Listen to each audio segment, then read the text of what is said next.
Assalamualaikum warahmatullahi wabarakatuh. Perkenalkan, nama saya Mia Anjali, NIM 8, Prodi Pendidikan Informatika kelas 6A. Baik, di sini saya akan menjelaskan mengenai tugas Lapres Modul 1 pada tugas Lapres nomor 1, yaitu mengenai penjelasan 12 prinsip dari teknik animasi. Ada beberapa prinsip dari teknik animasi. Yang pertama yaitu squares and strikes, adalah sebuah prinsip yang digunakan untuk membuat ilusi seberapa keras permukaan sebuah benda. Pada dasarnya, ketika sebuah benda yang permukaannya empuk saat menghantam benda lain dengan keras akan berubah bentuknya, sementara sebelumnya akhir bisa kembali lagi pada bentuk semula. Beda dengan benda yang permukaannya keras, ketika menghantam benda lain bentuknya tetap dan tidak berubah. Seperti contoh yaitu pada gambar di sini.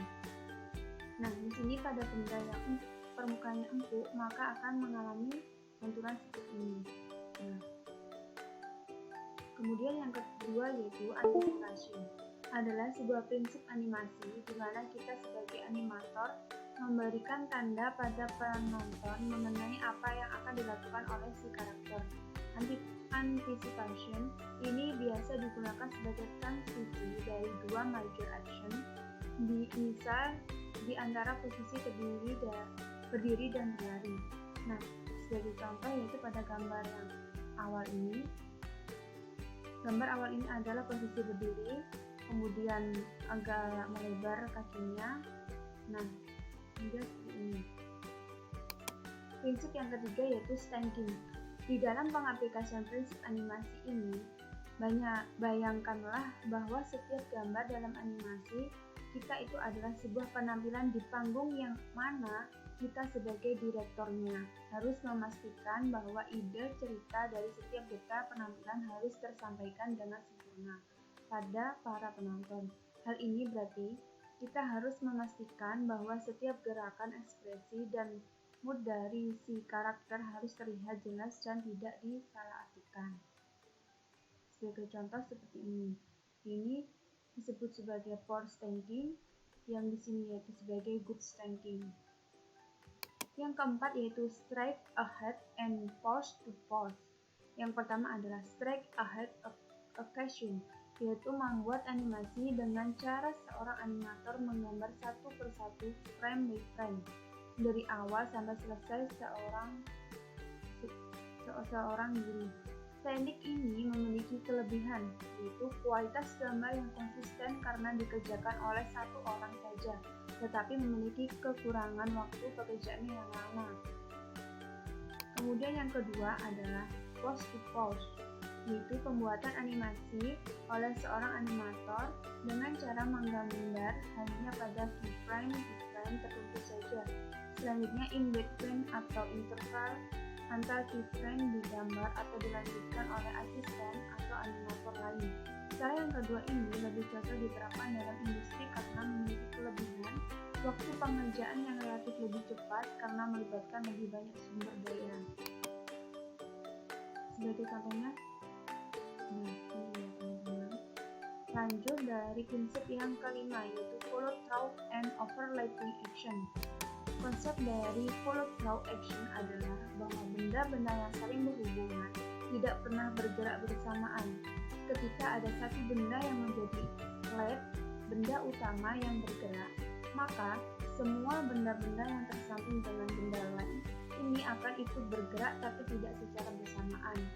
Overlapping action secara mudah bisa dianggap sebagai gerakan saling silang.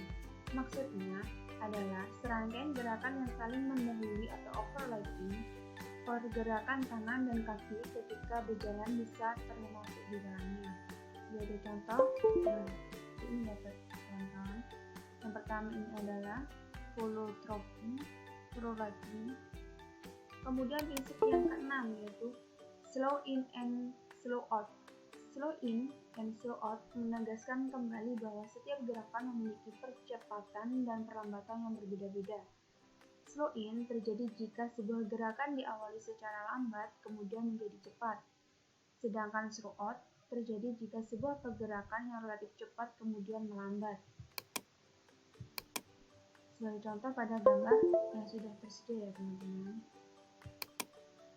Kemudian yang ketujuh yaitu arch. Ini akan membuat gerakan animasi kita menjadi lebih alami, khususnya untuk gerakan manusia dan hewan. Cara berpikir dari prinsip ini adalah seperti sebuah pendulum. Semua gerakan tangan, kaki, memutar kepala, dan gerakan bola mata semuanya dilakukan dengan mengikuti sebuah kurva. Prinsip ini biasanya diaplikasikan pada saat kita membuat embed training. Dengan arch, kita bisa membuat dimensi pada gerakan animasi kita. Contoh, membuat kepala sedikit menunduk saat menoleh. Kepala akan membuat gerakan tampak lebih alami. Contohnya pada pergerakan kaki ya teman-teman. Ini ada posisi awal, ini adalah pengangkatan, ini yang terjadi, perpindahan, dan sampai selanjutnya.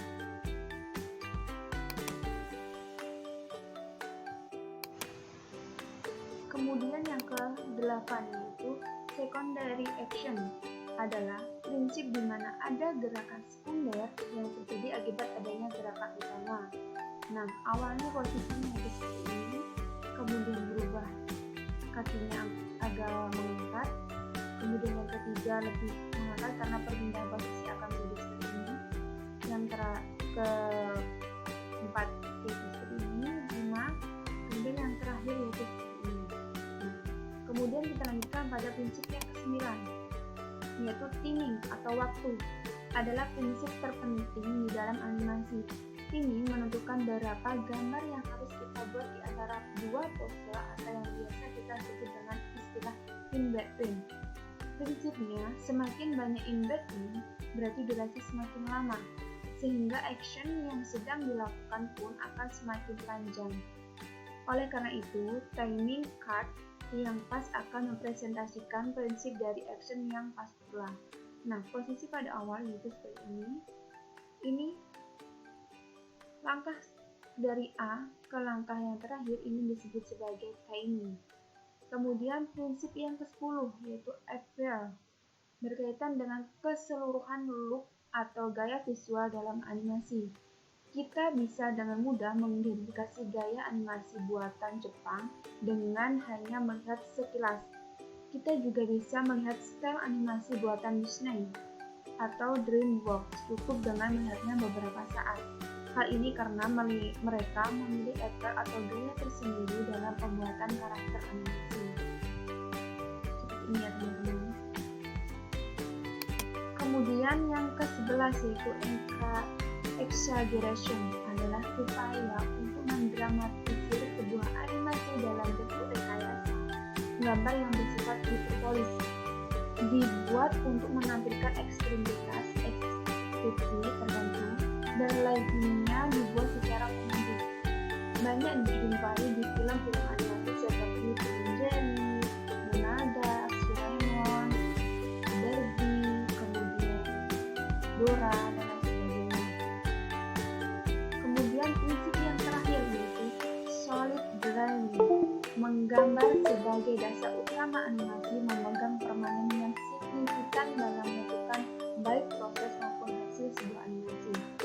Terutama animasi klasik, seorang animator harus memiliki kepekaan terhadap anatomi, komposisi, berat, keseimbangan, pencahayaan, dan sebagainya yang dapat dilatih melalui serangkaian observasi dan pengamatan, di mana dalam observasi itu salah satu yang harus dilakukan adalah menggambar.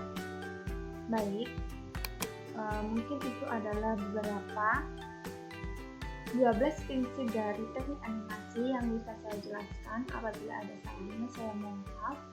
Sekian video dari saya. Wassalamualaikum warahmatullahi wabarakatuh.